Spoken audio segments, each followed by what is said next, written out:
you touched on it earlier with entrepreneurship, and we've had our discussions off air, and just about you're a bartender through college and how much you love that, and take that kind of sense of entrepreneurship, owning, getting behind the bar, doing all that kind of stuff. Ryan, you're the same way.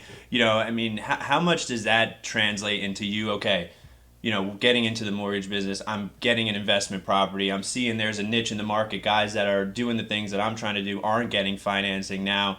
You hook up with John, and next thing you know, we have First Equity. Kind of take us through how that kind of bloomed into, and how you, like you said, you saw opportunity, you saw light at the end of the tunnel during '08, and created, now what we have here is First Equity. Yeah, I mean, well, to take a real long step back, I mean, I feel like I've always wanted to be an entrepreneur, and I come from a background where, I come from a blue collar background. I'm first generation, my family to go to college. My father is, first generation, in this country. And, and the only way I've ever seen somebody, blue collar, maybe doesn't come from a long line of, money being handed down to them, was through real estate. So, I mean, even growing up, number one, I mean, I feel like my parents always supported me being an entrepreneur. I mean, from a very early age, I mean, I had a candy route on the bus, what I mean, that I was that guy, doing that. My father was an entrepreneur. I mean, he owned multiple video stores in the 80s, which is,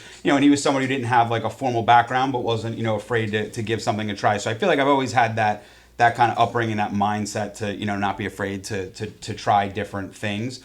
So I think that's an important thing. But I think as a result of that, I've always been able to think outside the box a little bit. So when '08 happened, it was a really, really turbulent time. But we saw that there was an opportunity, to buy, like I was saying, these non-performing loans at a really steep discount.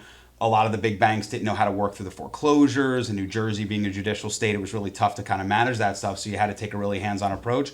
Looking back, I don't know from a profitability standpoint that we made, crazy money doing that, but we learned so much about the process of, how loans work, if things go into default, how to manage and mitigate and work through that kind of stuff. So, I mean, I learned a lot of the sides of the business that I didn't handle on a day-to-day basis. So I think it really rounded us out. And then additionally, it kind of was the birth of First Equity funding and realizing that these investors needed alternative forms of capital. So when '08, '09, and really for several years after that, I mean, people forget, like, the market's been off to the races the last couple of years, but there was a 4, 5, 6 year period where things stabilized, but they didn't go off to the races of values going up, right? So. Right.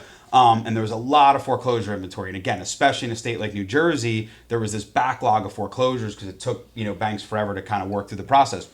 So we were taking a lot of these homes back, and then we were fixing them up and selling them. But, nowadays, an investor buys a house, fixes it up. I mean, they're going to have multiple bids. It's going to go above asking price. There were several years where, I mean, you had to make the house perfect to even have somebody come and look at it. Right. And then when they did, they were still, beating you up over every little thing during, home inspections. It was not a bidding war. So, I mean, you really had to cater to that buyer. So you had to do really good work. You had to market the property right, price it right, and, really have, everything. Like now I would say, people use the saying, rising tide, raises all boats. Like, when the market's appreciating, if you took a little bit longer to do a flip or you had cost overruns, I mean, people have gotten bailed out by the fact that the market keeps going up. Right. Back then, it wasn't the case. So, we certainly learned a lot there. But anyway, but what I also realized was there were a lot of just, if you were an investor and you were trying to buy a property that was, needed work or was a foreclosure or whatever, it was really you were cash or you were on the sidelines. Right. And then that's where we kind of realized, there was a real need for these investors. And, say what you want, but, investors, in my opinion, are a big part of what got the housing, got everything back on track, was able to work through a lot of this inventory and everything. So there was a real need for investors, coming out of the housing crisis. And by offering these alternative financing, allowed them to, be able to go in, do good projects, bring these houses to to top conditions, and then be able to sell them to end buyers. Right. So.